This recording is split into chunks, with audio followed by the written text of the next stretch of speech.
দর্শক, আহমেদাবাদে বিমান বিধ্বস্ত হওয়ার সর্বশেষ কি পরিস্থিতি জানাতে আমার সাথে যুক্ত হচ্ছেন শুভজিৎ পুততুণ্ড।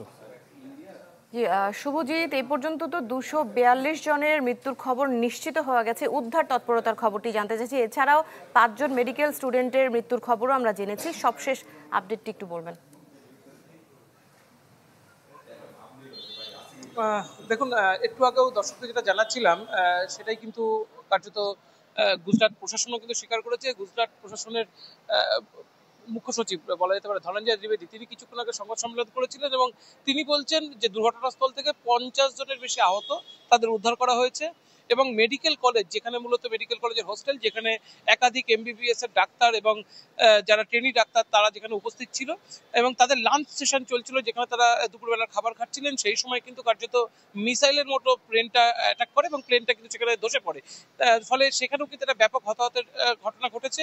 সব মিলিয়ে হতাহতের ঠিক ঘটনা কত সেটা গুজরাট প্রশাসন অফিসিয়ালি স্বীকার করেনি, তবে তারা 50 জনকে রেস্কিউ করে সিভিল হাসপাতালে নিয়ে যাওয়ার কথা স্বীকার করেছে।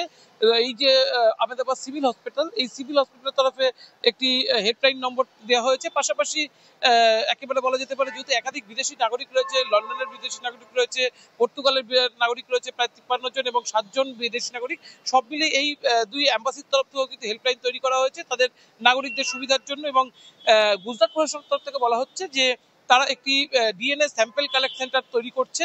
যারা যারা এই প্লেনে এখনো পর্যন্ত বোর্ড করেছিলেন সেই বোর্ডিং লিস্ট অনুসারে, এবং তারা একটা প্যাসেঞ্জার লিস্টও কিন্তু সামনে এনেছে ইতিমধ্যেই, এই বোর্ডিং লিস্ট অনুসারে এবং যারা এই মেডিকেল হসপিটালে রয়েছে বা তার আশেপাশে বিল্ডিং এ রয়েছে, যাদের আহত, যাদের আত্মীয় স্বজনদের এখনো পর্যন্ত কোনো নিখোঁজ খোঁজ পাওয়া যাচ্ছে না, সেই হিসেবে প্রত্যেকেই তাদের নিকট আত্মীয়দের ডিএনএ স্যাম্পল কালেকশন সেন্টারে গিয়ে তাদের ডিএনএ জমা করতে বলা হয়েছে।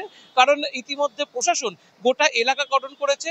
হতাহত যারা রয়েছে তাদের ডিএনএ স্যাম্পলের যে কাজ সেটা কিন্তু তারা প্রক্রিয়া সেটা কিন্তু তারা শুরু করেছে। আজকে দীর্ঘমেয়াদী প্রসেস, কেন্দ্রীয় সরকারের তরফে সিভিল এভিয়েশন ডিপার্টমেন্ট বলেছে এটা কেন্দ্রীয়, এটা দীর্ঘকালীন প্রসেস। কারণ একেবারে জ্বলে পুড়ে অঙ্গার হয়ে গিয়েছে যে দেহগুলো, সেই দেহগুলো থেকে দেহগুলো প্রকৃতপক্ষে চিহ্নিত করাই দুষ্কর।